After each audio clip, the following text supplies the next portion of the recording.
हरे हरे हरे हरे कृष्ण कृष्ण हरे हरे कृष्ण कृष्ण कृष्ण हरे कृष्ण हरे कृष्ण हरे हरे हरे हरे हरे हरे राम हरे राम राम राम राम राम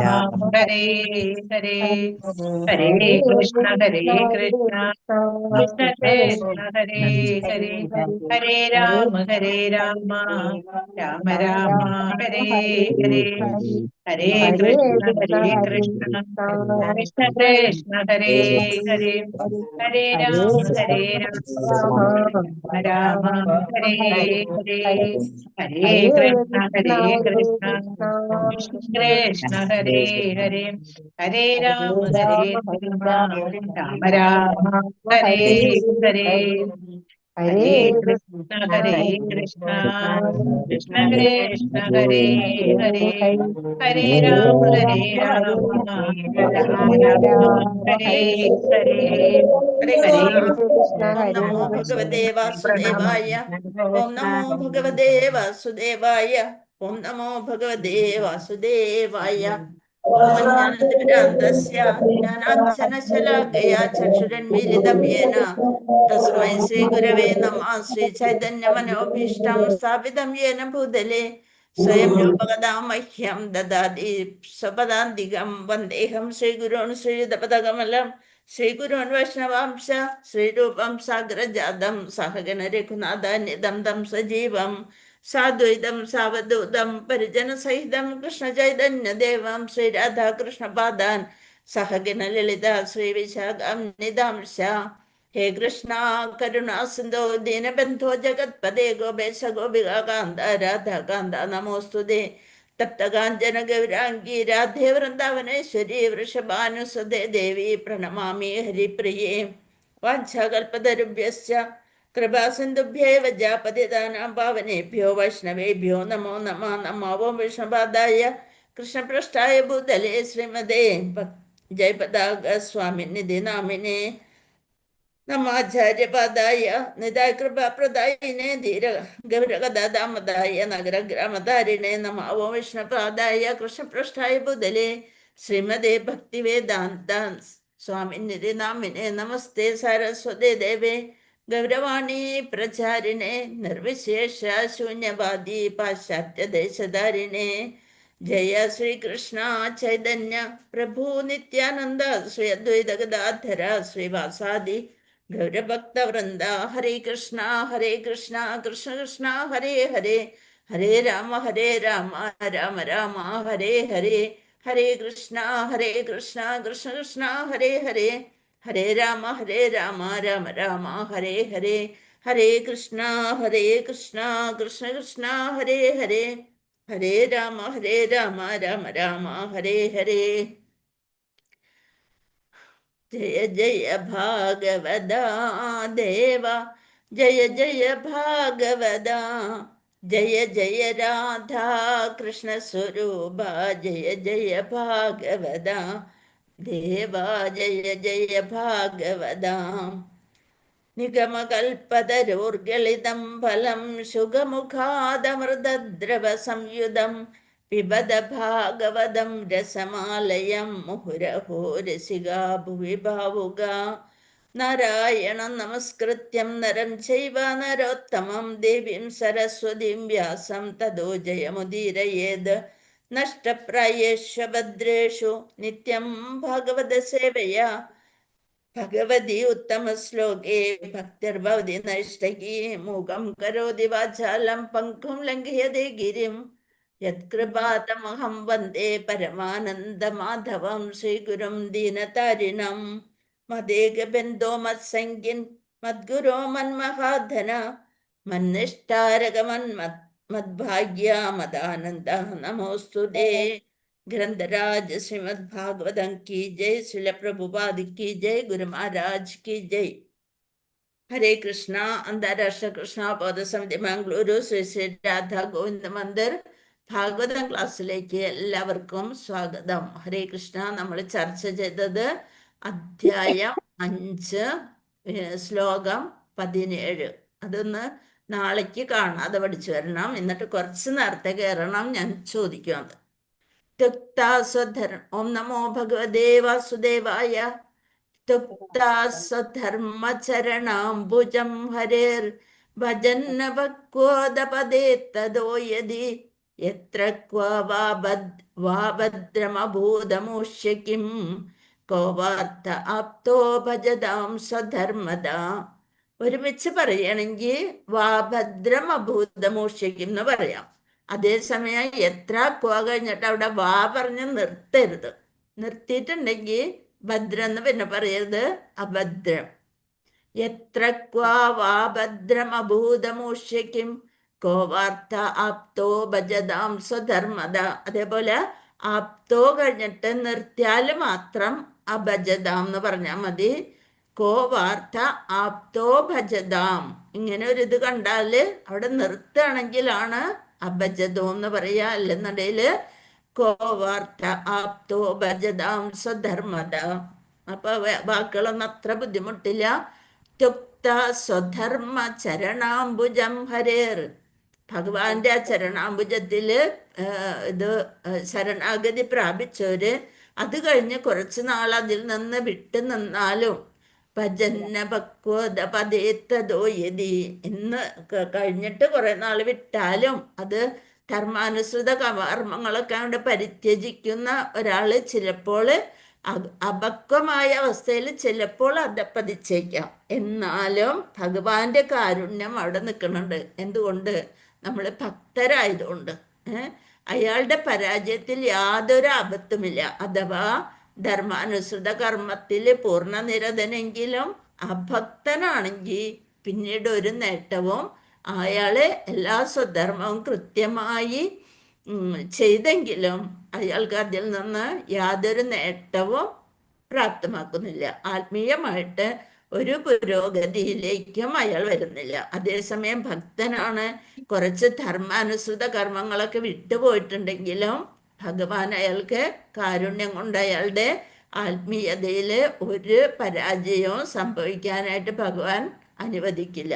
അത്രയാണ് അതിൻ്റെ വിവർത്തനമുള്ളത്. ഇനി നമുക്ക് ഭാവാർത്ഥം നോക്കാം. ശ്രീല പ്രഭുപാദിക്ക് ജയ്. കൃഷ്ണ. ശീലം ജി മ്യൂട്ട് ചെയ്യുക. ഹരേ കൃഷ്ണ. എല്ലാവരും മ്യൂട്ട് ചെയ്തിരിക്കുക. ഇന്ന് കുറച്ചധികമുള്ള ഭാവാർത്ഥമാണ്. 2-3 കഥകളൊക്കെ പറയാനുണ്ട്. അപ്പം ശ്രദ്ധിച്ചിരിക്കുക. ഹരേ കൃഷ്ണ. മാനവരാശിയുടെ കർത്തവ്യങ്ങൾ അസംഖ്യങ്ങളാണ്. നമ്മൾ മനുഷ്യനായിട്ട് ഭൗതിക ലോകത്തിൽ പിറന്നു കഴിഞ്ഞാൽ നമുക്ക് കുറേ അധികം കർത്തവ്യങ്ങൾ ചെയ്യാനുണ്ട്. ഓരോ വ്യക്തിയും തൻ്റെ മാതാപിതാക്കൾ, കുടുംബാംഗങ്ങൾ, സമൂഹം, രാജ്യം, മനുഷ്യവർഗം, മറ്റ് ജീവാത്മാക്കൾ, ദേവന്മാർ തുടങ്ങിയവരോട് മാത്രമല്ല മഹാചിന്തകന്മാർ, കവികൾ, ശാസ്ത്രജ്ഞന്മാർ തുടങ്ങിയവരോടും കർത്തവ്യബദ്ധരാണ്.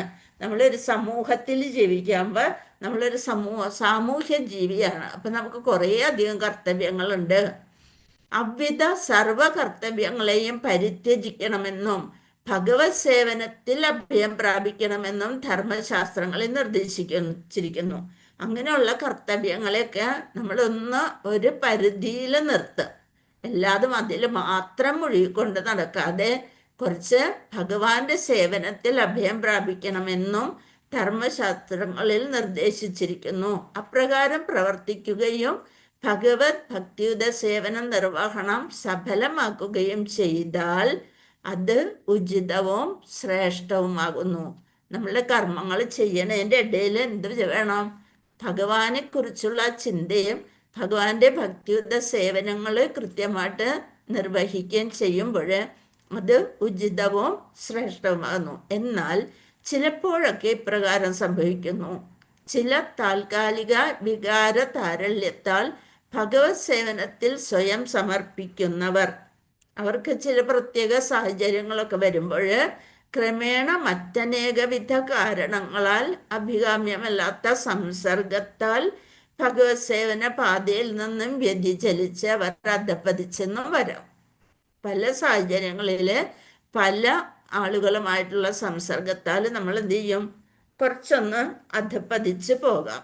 ചരിത്രത്തിൽ ഇപ്രകാരമുള്ള നിരവധി ദൃഷ്ടാന്തങ്ങളുണ്ട്. ഓർമ്മയുണ്ടോ വല്ലവർക്കും അതിൻ്റെ അങ്ങനെയുള്ള കാര്യങ്ങള്? ഭരതരാജാവ് രാജാവ് ഭരതരാജാവ് ഭരതമുനി. ഹരേ കൃഷ്ണ. രാജാവ് കലമാനുകളോട് അതിരേകമായി പ്രീതി ഉണ്ടായിരുന്നതിനാൽ ഭരത മഹാരാജാവിന് കലമാനായി ജന്മമെടുക്കേണ്ടി വന്നു.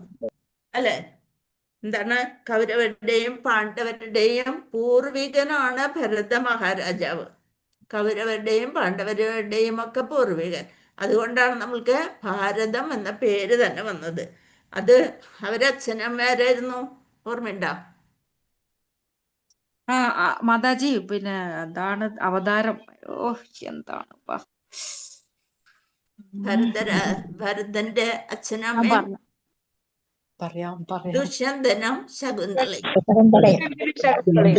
ദുഷ്യന്തൻ ശകുന്തള അവന്റെ മകനാണ് ഭരതൻ. അതായത് ഭരതവംശം തന്നെ അദ്ദേഹത്തിന്റെ ഓർമ്മയ്ക്കാണ്. അദ്ദേഹത്തിന് 9 പുത്രന്മാരുണ്ടായിരുന്നു. ഗൃഹസ്ഥാശ്രമ കടമൊക്കെ നിർവഹിച്ചതിന് ശേഷം ഭരത രാജാവ് മുനിയായിട്ട് വാനപ്രസ്ഥത്തിന് യാത്ര തിരിച്ചു.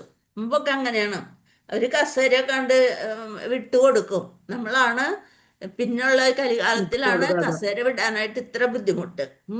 അപ്പൊ വാനപ്രസ്ഥത്തിന് യാത്ര തിരിച്ചു. എല്ലാം ഉപേക്ഷിച്ച് രാജ്യം, ഭാരവും പത്നിമാരെയും മക്കളെയും ഒക്കെ ഏൽപ്പിച്ചിട്ട് അവര് വാനപ്രസ്ഥത്തിന് യാത്ര തിരിച്ചു. ധ്യാനനിരതനായി പുഴക്കരയിൽ ഇരിക്കുന്ന സമയത്താണ് ഒരു ഗർഭിണിയായ മാൻ ഒറ്റപ്പെട്ടു വന്ന് വെള്ളം കുടിക്കുന്നതിനുള്ളിൽ സിംഹത്തിന്റെ ഗർജനം കേട്ട് പരിഭ്രാന്തമായിട്ട് അത് പുഴയിൽ ചാടി, പാറയിൽ നിന്ന് പുഴയിലേക്ക് എടുത്ത് ചാടി. ആ ചാട്ടത്തിൽ അതൊരു പൂർണ്ണഗർഭിണിയായിരുന്നു. അതൊരു കുഞ്ഞ് മാൻകുട്ടിയെ പ്രസവിച്ചു. അമ്മയാണെങ്കിൽ ഒഴുക്കിൽപ്പെട്ട് ഒലിച്ചു പോവുകയും ചെയ്തു. അപ്പൊ ഭരതമുനി ഇതെല്ലാം കണ്ടു നിൽക്കുകയായിരുന്നു. അദ്ദേഹം ആ മാൻകുഞ്ഞിനെ രക്ഷിച്ച് അതിനെ കൊണ്ടുവന്ന് ആശ്രമത്തിൽ പരിപാലിച്ചു. അങ്ങനെ പരിപാലിച്ച് മൃഗങ്ങളെ എങ്ങനെയാന്ന് വെച്ചാൽ കുറച്ച് കഴിയുമ്പോഴത്തേനും അവരുടെ കാര്യത്തിന് ഭഗവാൻ തന്നെ അതിനുള്ള കഴിവുകൾ കൊടുത്തിട്ടുണ്ട്. അപ്പൊ മണിക്കൂറുകൾക്കകം തന്നെ, നമ്മളാണ് ഒരു കൊല്ലം കഴിഞ്ഞിട്ടാണ് കിടപ്പിന്ന് നമ്മൾ എഴുന്നേൽക്കാൻ നോക്കുന്നൊക്കെ, അല്ലെ? ഒരു വയസ്സൊക്കെ ആകുമ്പോഴാണ് ഒന്ന് എഴുന്നേറ്റ് ഇനി മതി ഒന്ന് എനിക്ക് നടക്കുന്നൊക്കെ പറയുമ്പോൾ ചിലർ 8 മാസം, ചിലർ 1 വയസ്സ്, അങ്ങനെയൊക്കെ. ഇതല്ല, മണിക്കൂറുകൾ കഴിയുമ്പോഴത്തേനും ഒരു പശു ആയാലും മാനൊക്കെ ആയാലും പെട്ടെന്ന് അവര് എഴുന്നേറ്റ് നിൽക്കാനുള്ളൊക്കെ എല്ലാ തൻ്റെ ഇടവും മൃഗങ്ങൾക്ക് ലഭിച്ചിട്ടുണ്ട്. അപ്പൊ എന്താണ് അത്? ആ മാൻകുഞ്ഞിനെ ഈ ഋഷി പരിപാലിക്കാൻ തുടങ്ങി. ഒരു വൈകാരിക ബന്ധം അവർ തമ്മിലുണ്ടായി. ധ്യാനമൊക്കെ മുടങ്ങി തുടങ്ങി. ഭഗവാന്റെ സേവനത്തിലൊക്കെ കുറച്ച് മാറ്റങ്ങൾ വന്നു തുടങ്ങി. മാനിനെ ശ്രദ്ധിക്കുന്നതിലായി ശ്രദ്ധ മുഴുവൻ. അപ്പോൾ കുറച്ച് വരാൻ വൈകിയാൽ അതിനന്വേഷിച്ച് നടക്കും. സ്വാധ്യായം ഒന്നും ശരിയാവണില്ല. അങ്ങനെയൊക്കെയായി മാനിനെ അന്വേഷിച്ചില്ല. ഇനിയും ആ സിംഹം വന്ന് ഈ മാൻകുഞ്ഞിനെ കൊന്നുകളഞ്ഞെങ്കിലോ എന്നുള്ളൊരു ഭീതി വന്നു. അങ്ങനെ ചിന്തിച്ച് വിഷമിച്ച് ആത്മാവ് വിടുന്ന സമയത്ത് ഈ മാനിനെ കുറിച്ച് തന്നെയായിട്ട് ചിന്തയായിട്ട് എന്തായി തീർന്നു? അടുത്ത ജന്മത്തില് ഒരു മാനായിട്ടാണ് ജന്മം എടുക്കേണ്ടി വന്നത്. അപ്പൊ നമ്മ അന്ധകാലേ ജമാമേവ സ്മരൻ മുക്ത കളേവരം എന്ന് പറഞ്ഞിട്ടുള്ള ശ്ലോകം നമ്മൾ പഠിച്ചിട്ടുണ്ട്, അല്ലെ? അപ്പൊ മാനിന്റെ രൂപത്തിലാണ് അദ്ദേഹം ജീവാത്മാവ് വിട്ടുപോയത്. മാനിന്റെ ശരീരം ലഭിച്ചെങ്കിലും പൂർവജന്മം അദ്ദേഹത്തിന് ഓർമ്മ വന്നു. അതാണ് ഇവിടുത്തെ കഥ. ചരിത്രത്തിൽ ഇപ്രകാരമുള്ള നിരവധി ദൃഷ്ടാന്തങ്ങളുണ്ട്. കലമാനുകളോട് അതിരേകമായി പ്രീതി ഉണ്ടായിരുന്നതിനാൽ ഭരത മഹാരാജാവിന് കലമാനായി ജന്മം എടുക്കേണ്ടി വന്നു. മൃത്യു ആസന്നമായ സമയത്ത് അദ്ദേഹം ഈ കലമാനെ സ്മരിച്ചു. അവണ്ണം അടുത്ത ജന്മത്തിൽ ഒരു കലമാനായി ജന്മം ലഭിച്ചു. എങ്കിലും അദ്ദേഹത്തിന് പൂർവജന്മ സ്മരണയുണ്ടായിരുന്നു. നമ്മൾക്കാണെങ്കിൽ ഇതൊന്നും ഓർമ്മയുണ്ടാവില്ല. അദ്ദേഹം അത്രയും ഋഷി തുല്യനായ രാജാവായിരുന്നു. അതുകൊണ്ടാണ് രാജർഷി എന്ന് പറയുന്നത്. അപ്പോൾ ഇതെല്ലാം ഓർമ്മ വന്നു. അപ്പോൾ പൂർവസ്മരണ ഉണ്ടായിരുന്നു. അതേപോലെ ഭഗവാൻ ശിവന്റെ പാദങ്ങളിൽ പാപം പ്രവർത്തിച്ചതിനാൽ ചിത്രകേതു, എന്ത് പാപമാണ് ശിവനില്? ചിത്രകേതുവിന്റെ കഥ അറിയോ? ചിത്രകേതു എന്തെന്നാൽ ശിവന്റെ പാദങ്ങളിൽ പാപം പ്രവർത്തിച്ചതിന് ചിത്രകേതുവും അധപ്പതിപ്പിക്കപ്പെട്ടു. എന്താണ്? ശൂരസേന രാജ്യത്തിന്റെ രാജാവായിരുന്നു ചിത്രകേതു. അദ്ദേഹത്തിന് 10,000 ഭാര്യമാരുണ്ടായിരുന്നു. പക്ഷെ ഒറ്റ ഭാര്യമാരിലും കുട്ടികൾ ഉണ്ടായിരുന്നില്ല. കൊട്ടാരത്തിൽ അങ്ങനെ വിഷമിച്ച് രാജാവിന് ഭയങ്കര വിഷമായി. ഇത്രയധികം കുട്ടികൾ ഉണ്ടാവാൻ വേണ്ടിയിട്ടാണ് ഇത്രയധികം ഭാര്യമാര് വേളി കഴിച്ചത്, പക്ഷെ കുട്ടികൾ ഉണ്ടായില്ല. അങ്ങനെ വിഷമിച്ചിരിക്കുന്ന സമയത്ത് ഒരു മഹർഷി കൊട്ടാരത്തിലെത്തി. അംഗീര മഹർഷി വന്നു.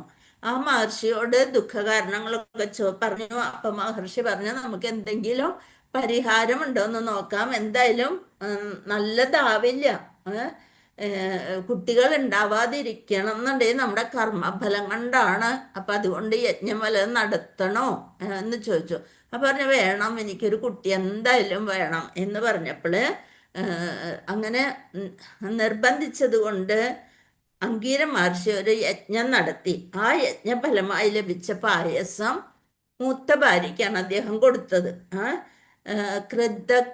കൃതയുധി എന്ന് പറഞ്ഞിട്ട് ഭാര്യയുടെ പേര് അവർ കൊടുത്തു. അപ്പൊ കൃതയുധി ഒരു പുത്രന് ജന്മം നൽകി. അങ്ങനെ കുട്ടികൾ ഇത്രയും നാളത്തെ കാത്തിരിപ്പിന് ശേഷം ലഭിച്ച കുട്ടിയോട് വളരെയധികം ലാളനയും സന്തോഷവും ഒക്കെ ആയി ആ ഭാര്യനെ മാത്രമാണ് ശ്രദ്ധിച്ചിരുന്നത്. അപ്പൊ മറ്റുള്ളവർക്ക് അതിലെന്തായി? അസൂയ വന്നു. അവരെന്ത് ചെയ്തു? ഈ കൊച്ചുകുട്ടിയെ വിഷം നൽകി വധിച്ചു. അപ്പൊ മഹർഷിക്കാണെന്നുണ്ടെ സഹിക്കാൻ പറ്റാത്ത, മഹർഷിയല്ല, രാജാവിന് സഹിക്കാൻ പറ്റാത്ത വിഷമായി. അങ്ങനെ രാജാവിന്റെ ദുഃഖം കണ്ട് ഭയങ്കര വിഷമായിട്ട് അംഗിര മഹർഷിയും നാരദ മഹർഷിയും കൂടി ഒരു ദിവസം കൊട്ടാരത്തിലെത്തി. നാരദ മഹർഷിയുടെ കഴിവ് കൊണ്ട് ഉള്ളിലുള്ള ആ കൊട്ടാരത്തില് നാരദ മഹർഷി വന്ന് രാജാവിന്റെ ദുഃഖത്തിന്റെ കാരണം മനസ്സിലാക്കി.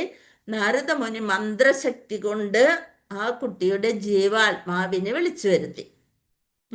വിളിച്ചു വരുത്തിയിട്ട് ചോദിച്ചു, നിന്റെ അച്ഛനും അമ്മയുമാണ് ഇങ്ങനെ വിഷമിച്ചുകൊണ്ടിരിക്കണ, നീ അവരെ ഒന്ന് സമാധാനിപ്പിക്കാൻ പറഞ്ഞു. അപ്പൊ ആ ജീവാത്മാവ് എന്താ പറഞ്ഞത്? കേട്ടിട്ടുണ്ടോ ഈ കഥ?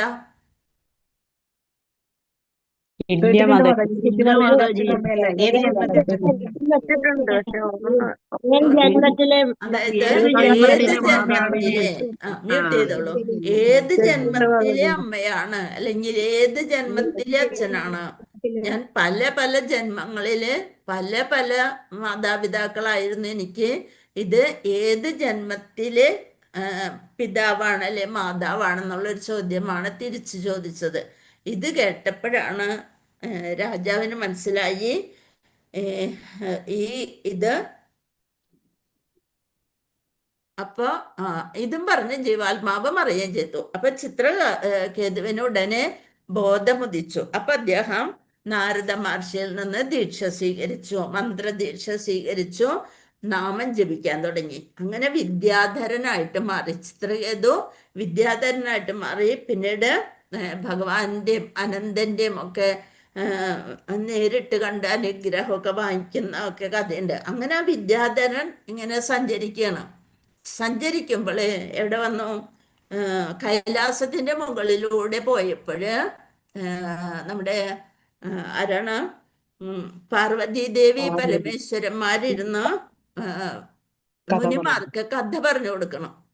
ആ സമയത്ത് പരമേശ്വരന്റെ തുടയിൽ ഇരുന്നു കൊണ്ടാണ് പാർവതി ദേവി ഇരിക്കുന്നത്. അവര് വളരെ സന്തോഷത്തോടുകൂടി ആലിംഗനബദ്ധരായിട്ട് പരമേശ്വരന്റെ തുടയിൽ ഇരിക്കുന്നത് കണ്ടപ്പോൾ അദ്ദേഹത്തിന് പെട്ടെന്നൊരു തമാശ തോന്നിയിട്ട് കളിയാക്കി ഒന്ന് ചിരിച്ചു. അപ്പൊ ശിവൻ അതത്ര കാര്യമാക്കിയൊന്നുമില്ല.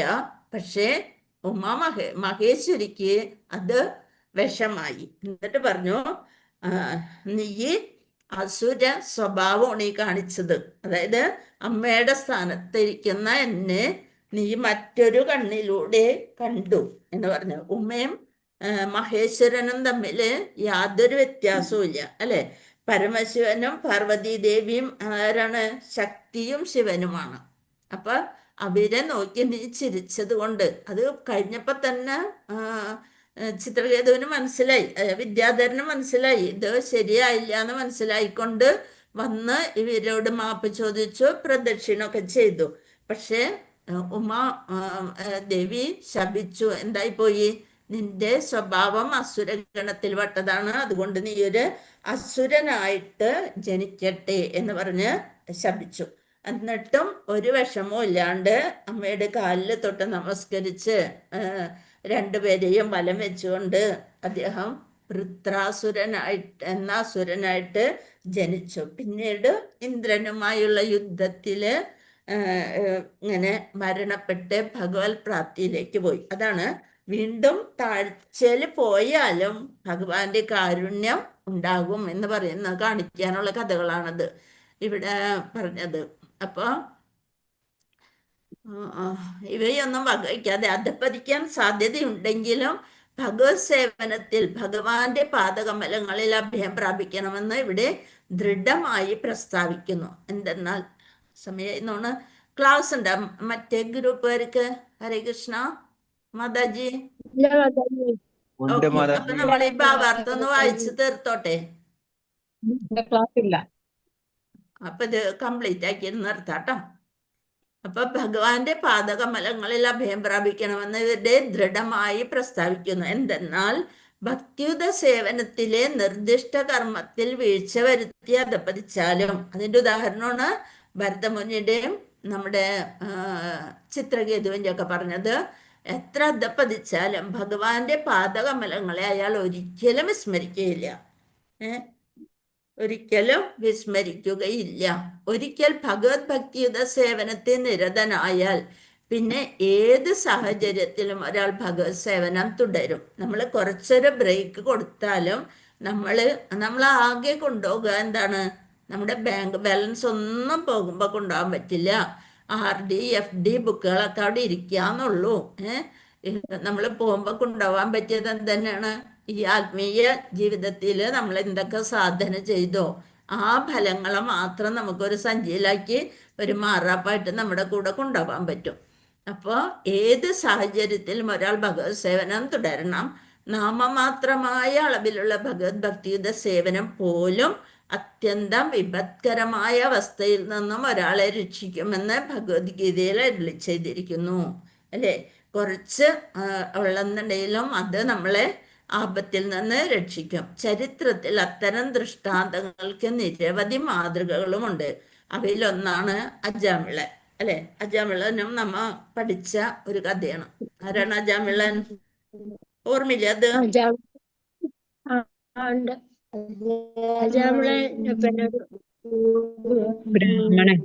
അജാമിളൻ ആരായിരുന്നു? അതെ, ഒരു ബ്രാഹ്മണനായിരുന്നു. കാട്ടില് വിറക് ശേഖരിക്കാൻ പോയപ്പോള് ഒരാള് ഒരു വേശ്യ സ്ത്രീയെ പ്രാപിക്കുന്നത് ഒളിഞ്ഞു നിന്ന് കാണാനിടയായി. മ്യൂട്ട് ചെയ്യട്ടോ. ഒളിഞ്ഞു നിന്ന് കാണാനിടയായി. ആ സ്ത്രീയില് അദ്ദേഹത്തിന് കാമം ജനിച്ചു. ആ സ്ത്രീയില് കാമം ജനിച്ചു. ഹരേ കൃഷ്ണ. അങ്ങനെ ആ സ്ത്രീയുടെ കൂടെയായി താമസം. അങ്ങനെ ദുഷ്പ്രവർത്തികളിലൂടെയൊക്കെ ധനം സമ്പാദിച്ച് എങ്ങനെയെങ്കിലും ധനം സമ്പാദിക്കണം, ഈ സ്ത്രീയുടെ സന്തോഷിപ്പിക്കണം എന്നുള്ള ഇതില് ധനം സമ്പാദിച്ചു. മ്യൂട്ട് ചെയ്ത് വെക്കുക പ്ലീസ്. ധനം സമ്പാദിച്ചിട്ട് സ്ത്രീയെ പരിപാലിച്ചു. അങ്ങനെ 10 മക്കളുണ്ടായി. ഇളയ പുത്രന് നാരായണൻ എന്ന നാമം നൽകി. അങ്ങനെ പ്രായമായി മരണാസന്നമായിട്ട് കിടക്കുന്നപ്പോള് യമകിങ്കരന്മാര് വന്നു. ആ സമയത്ത് പേടിച്ച് നിലവിളിച്ച് ഏറ്റവും ഇഷ്ടമുള്ള മകന്റെ പേര് വിളിച്ചു, നാരായണ എന്ന് വിളിച്ചു. ഇത് ഭഗവാൻ വിളിവേട്ടു. ഭഗവാൻ വിഷ്ണു പാർഷദന്മാരെയാണ് രക്ഷയ്ക്കായി നിയോഗിച്ചത്. അങ്ങനെ യമദൂതന്മാർ വന്ന് കുറ്റങ്ങൾ, ഇങ്ങനെയൊക്കെയുള്ള കുറ്റങ്ങളൊക്കെ ചെയ്തിട്ടുണ്ട്, പിന്നെ എങ്ങനെയാ ഞങ്ങൾക്കുള്ളതല്ല ഞങ്ങളല്ലേ കൊണ്ടുപോകണ്ടേ എന്നൊക്കെ പറഞ്ഞപ്പോൾ വീണ്ടും വിഷ്ണു ദൂതന്മാര് വിട്ടുകൊടുത്തില്ല. അങ്ങനെ അദ്ദേഹത്തിന് അപ്പം കൊണ്ടുപോയില്ല. ഒരു സമയം കൂടി കൊടുത്തു. ഭഗവാന്റെ കൃപ അയാല് ആ ജന്മ അതിനുശേഷം അദ്ദേഹം ഭഗവാന്റെ ഭഗവത് സേവനത്തിൽ മുഴുകിയിട്ടാണ് തെറ്റുകളൊക്കെ തിരുത്തി പാപമുക്തനായിട്ട് ഭഗവാനെ പ്രാപിച്ച കഥയാണ് നമ്മുടെ അജാമിളന്റെ. ബാല്യകാലത്ത് ഭക്തനായിരുന്നത് കൊണ്ട് മാത്രമാണ് അവസാന സമയത്ത് തെറ്റുകൾ ചെയ്തെങ്കിലും ഭഗവാന്റെ കാരുണ്യം വിടാതെ നിന്നത്. അപ്പൊ യുവാവായപ്പോഴാണ് അവതപ്പതിച്ചത്. എന്നിരുന്നിട്ടും അന്ത്യനിമിഷത്തിൽ അജാമിളൻ ഭഗവാനാൽ സംരക്ഷിക്കപ്പെട്ടു. ഇത്രയധികം ഉദാഹരണങ്ങൾ നമ്മുടെ ഭാഗവതത്തിൽ. ഇത് കഴിഞ്ഞിട്ട് നമ്മൾ പഠിക്കുമ്പോഴും ഓരോ അധ്യായത്തിലും പലതര ഭക്തന്മാരുടെ കഥകൾ നമുക്ക് മനസ്സിലാക്കാൻ സാധിക്കും. ഇതൊക്കെ മനസ്സിലാക്കി കഥ ഒരു ചെവിയിലൂടെ കേട്ട് മറ്റേ ചെവിയിലൂടെ പോകാതിരിക്കാനായിട്ട് നമ്മൾ എന്ത് ചെയ്യണം? നിത്യം ഭാഗവത സേവയാണ്. എന്നിട്ട് നമ്മളത് നമ്മുടെ ജീവിതത്തിൽ കുറച്ചെങ്കിലും പകർത്താൻ ശ്രമിക്കുകയും വേണം. ഹരേ കൃഷ്ണ കൃഷ്ണ കൃഷ്ണ ഹരേ ഹരേ, ഹരേ രാമ രാമ രാമ ഹരേ ഹരേ. വാഞ്ചാകൽപതരുഭ്യശ്ച കൃപാസിന്ധുഭ്യൈവ ച പതിതാനാം പാവനേഭ്യോ വൈഷ്ണവേഭ്യോ നമോ നമഃ. അനന്തകോടി വൈഷ്ണവ ഭക്തവൃന്ദ കി ജയ്, ശ്രീല പ്രഭുപാദ് കി ജയ്, ശ്രീ ഗുരുദേവ് കി ജയ്, നിതായ് ഗൗര ബ്രഹ്മാനന്ദേ ഹരി ഹരി ബോൾ. നിങ്ങളുടെ കൂടെ ഇരിക്കുമ്പോ സമയം പോണം.